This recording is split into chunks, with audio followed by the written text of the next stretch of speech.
it's Claire. Welcome back. We are in Zone 7B north of Atlanta, and we have a backyard organic veggie garden. And we've been documenting our attempt to grow food for our family of 4 this year. So we're so glad you're here if you're new, and if you are returning, welcome back. Today I really want to just show you around the garden like we do every Sunday, and then also talk to you specifically about tomatoes. So let's get going. You guys, we have our first Kahari melon. I just saw it yesterday. Look at this little stinker.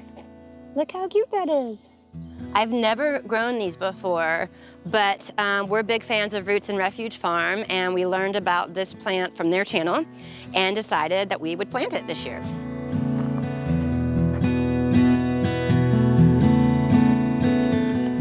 This is the hugelkultur bed. We filled it with logs. We have a video on that if you want to watch and see what it looks like. But you can see it is just absolutely thriving. And we went on vacation, and when we came back, these tomatoes had just taken off, and I decided to maybe let them go wild. Having said that, you see I have pruners in my hand.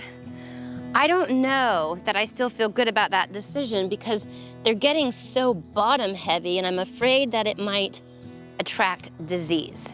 So I have to make some decisions there, but we do have some tomatoes, and there's a little cluster over here. We've got a little cluster right here.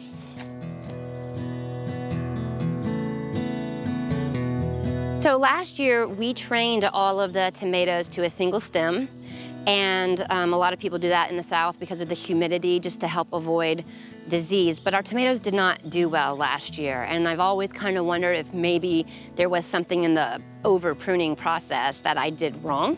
So there's a piece of me that wants to just let these go wild and see what happens.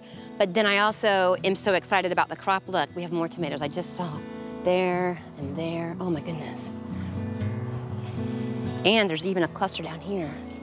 Wow. I don't know. I might decide to leave them wild. Why don't you guys leave us a comment and tell us what you would do? Because we certainly are down for experimenting and just trying new things out.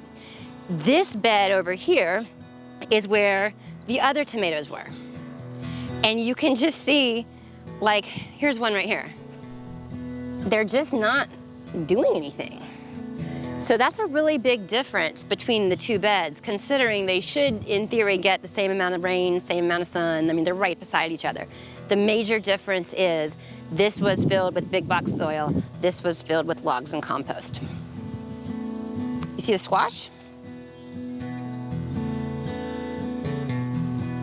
And then this is a ground cherry. And you can see it right there. It has a little husk.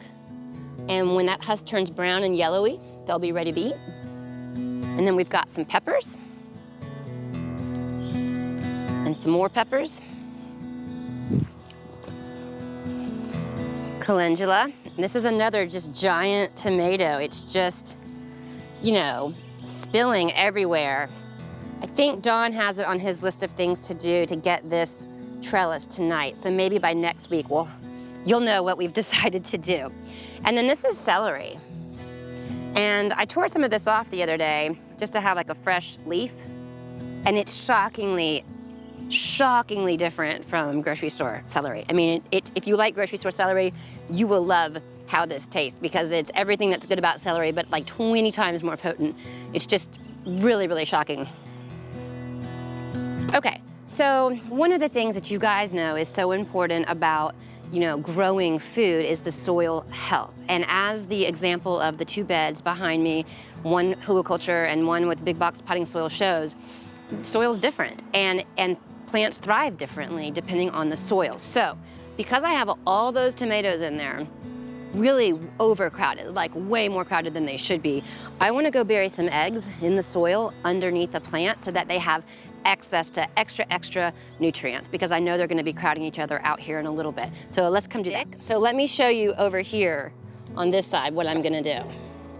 Dig out a hole close to the root structure. I mean, you can see the soil looks pretty good. Still a little bit damp from all that rain we had. It's got this white powdery stuff. So I'm going to go about this far, I'm gonna drop the egg in the hole. I'm gonna crack the egg open with my shears. I'm gonna get it, and then I'm gonna cover it back up. And I'm gonna do that for all the tomatoes. I've got the 3 dozen eggs, so I'm gonna take a second and just go through and give a little bit of extra fertilizer, and then we'll watch how they do.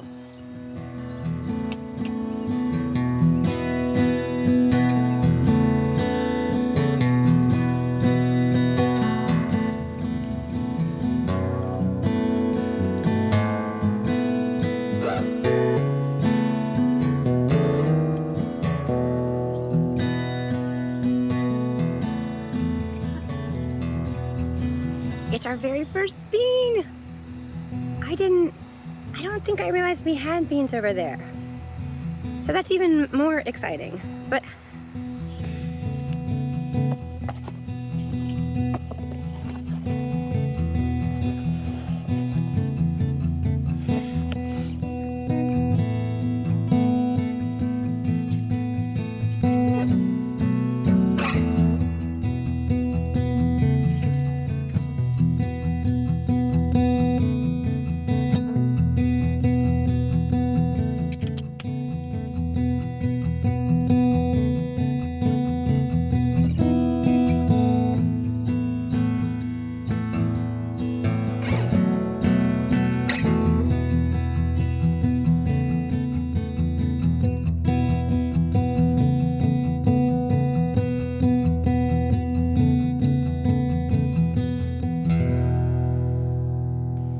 okay, so I did decide to go ahead and prune the tomatoes because when I was in there doing the eggs, there was just no way to really get in there.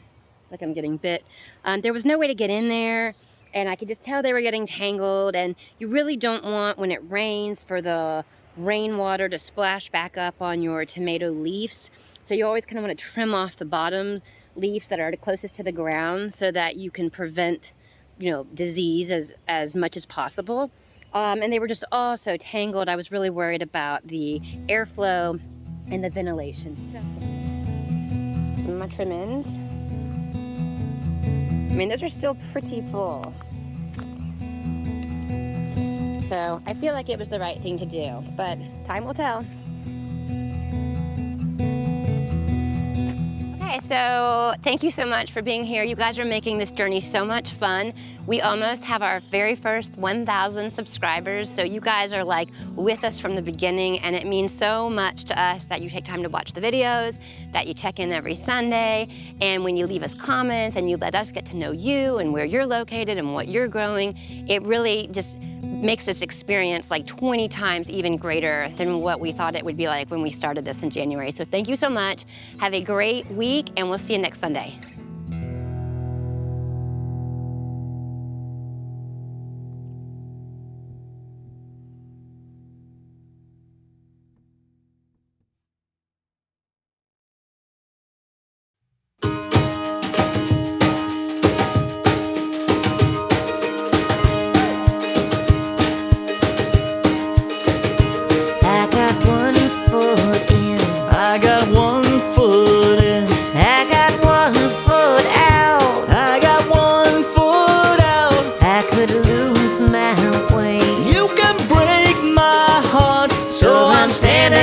Sidelines one more day.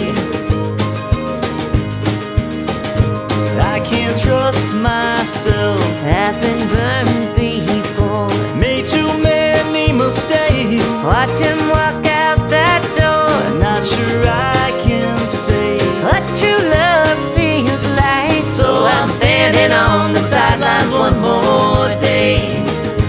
But I wait for you. Show that your love is true. And once I know that you're who you said you'd be, then you'll never know